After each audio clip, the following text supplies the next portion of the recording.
নিশা দেৱীৰ কবিতা অমৃত পলাশ। ফুল এপাহেও কত কথা কয়, মোৰ গাঁৱৰ ঘৰৰ পদূলিত এজোপা পলাশ আছে। ফাগুনৰ ৰঙা ৰঙে প্ৰতিবাৰেই লৈ যায় মোক মোৰ ঘৰৰ পদূলিলৈ।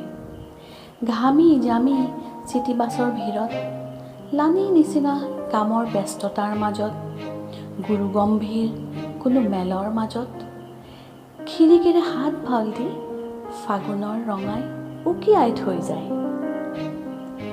কেনেকৈ পাহৰোঁ মই পদূলিৰ তলসৰা সেই এপাহ পলাশক?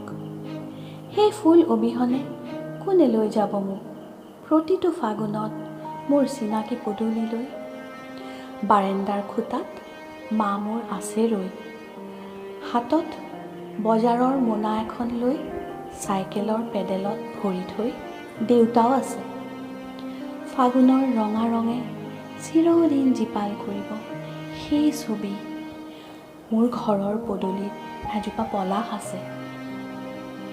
আৰু মোক হিয়াৰ আমঠু বুলি ভবা মোৰ মা দেউতা আছে।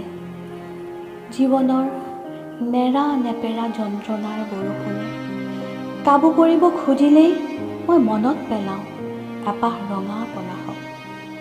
ফুল এপাহেও কত কথা কয়, স্পৰ্শকাতৰ তিতা সময়বোৰত স্মৃতিৰ মূকণ সানি জীৱনৰ অমৃত হৈ ৰয়।